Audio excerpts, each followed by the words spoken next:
All right, to discuss this further, I'm now being joined by Professor James A. Russell, national security expert, recently retired as associate professor in the Department of National Security Affairs at NPS, where he's teaching courses on U.S. foreign policy, military innovation, and national security strategy. Professor Russell, thanks so much for making time for us as always.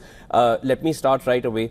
Trump has said that there was a fear that, or a first strike from Iran was imminent. The Pentagon told a congressional committee that there was no sign of any initial threat from Iran before those preemptive strikes went in. What's really cooking at this point? It's a little difficult to understand given the differing kind of statements coming in from the U.S. administration. Well, thank you for having me, as always. And my response to this is that if you find this difficult to understand, think what the American people, think what it's like for us listening to this nonsense coming from our leaders, these shifting set of explanations of what we're doing and why. And the shot of the comment by President Trump in the Oval Office with the visiting delegation, in which he muses casually about the next leader of Iran, who that may or may not be. It all speaks to the sort of confusion and the lack of any coherent strategy, any coherent set of objectives by the administration in undertaking this action. And I would say that while we, that is to say the United States, are incoherent and confused, I don't think this is true for the other side. I think the Iranians have a pretty clear strategy. They have a pretty clear idea of what they're trying to accomplish, how they mean to accomplishment, which is to lengthen and widen the war, build that over time, with the, of course, idea that again, this is something that American leaders have shown no capacity for over the last quarter century, which is to fight war at the strategic level, by which I mean you're fighting the war at the political level. You're using all means at your disposal to exert these pressures on your opponent. And for the United States, again, we think that, just because we've blown up a few things and we've killed some innocent school children in Iran, that somehow this is going to allow us to achieve what exactly? It's a very depressing reminder of the replay that this represents of the shifting set of explanations that the Bush administration came up with all those many years ago when it decided to invade Iraq. It's more of the same, in which the United States has presidents and advisors clustered around the president who are apparently incapable of coming up with any kind of coherent rationale to support military operations. Understood. Which of course means they can't give those coherent objectives to military commanders. Understood. Professor Russell, let's talk about what's happening on ground, and I would like to, speak about the safety of Americans around West Asia. An attack on the U.S. consulate in Karachi, an attack on the U.S. consulate in Lahore, U.S. embassy in Saudi Arabia, the U.S. compound in Erbil. It is constantly being approached. Let's leave it there at this point. Then the one in Kuwait, U.S. flagged vessel in the Strait of Hormuz. 6 was the last, of course, the number of troops that have died, jets that have been downed. Was U.S. prepared that they would take this kind of damage? Because Trump did say Americans need to be prepared for casualties. He said it twice, and that was again something that you don't usually hear from a U.S. president, or at least definitely not from Trump. Let me at least limit it to that then. Do you think they were prepared for what's happening? Because Iran is doing exactly what they said they're going to do. There's nothing that is coming out of the blue and you also said it, that Iran is seeming to have a much clearer strategy. They said we'll attack all your bases. That's exactly what they're doing. But was America prepared? So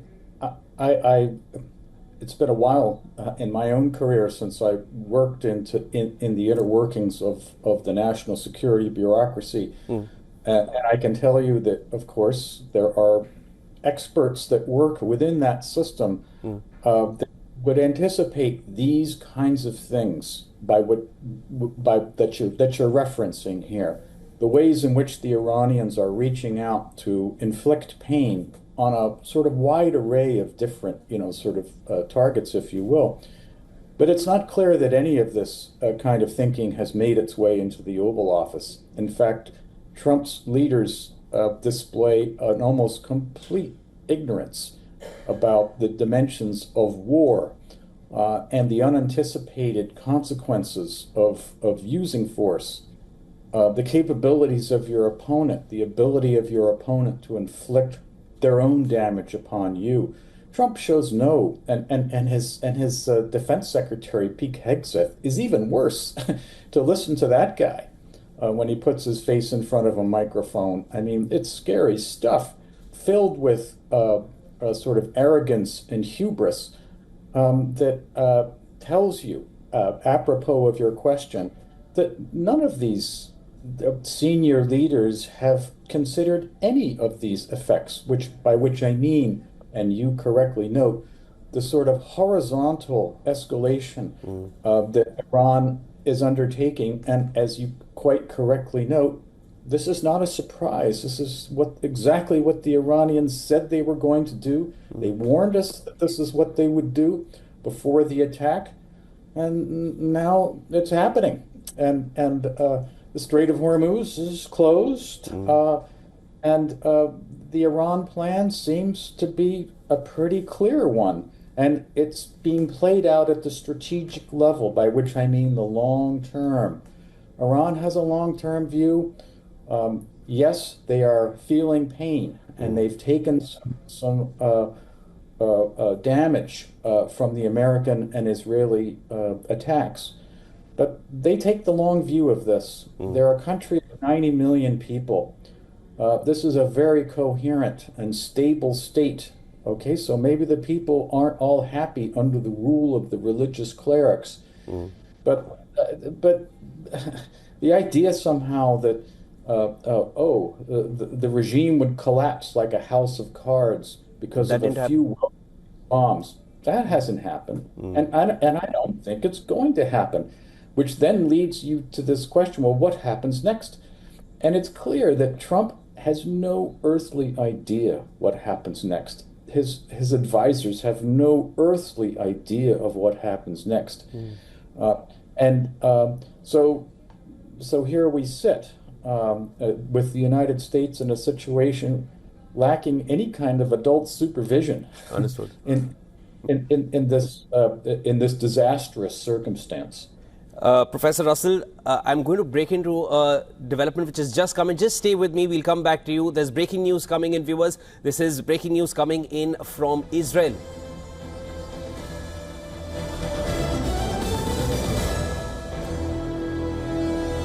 Big development. Israelis protesting against the war on Iran have been dispersed by the IDF. Visuals are coming in of the Israeli military dispersing protesters and detaining some demonstrators as well. Soldiers could be seen snatching signs and banners, and some of the protesters were seen in handcuffs. Take a look at these visuals.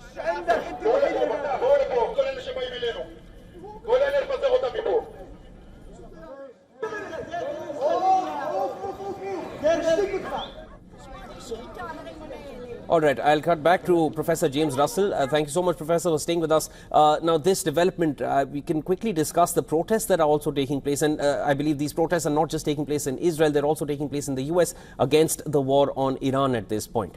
I wanted to understand from you, are people understanding the lack of clarity or the lack of objectives here? Is that the reason for these protests? What else could be causing this kind of an uproar? Well, it's important, I think, to separate these out a little bit, which is to say, in Israel, they're on the receiving end of indirect fire. Things are blowing up. People have been killed.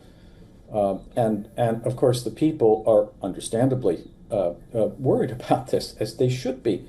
And they're simply exercising their rights of free speech to protest what it is that's going on. In the United States, it's a different kind of a situation. Uh,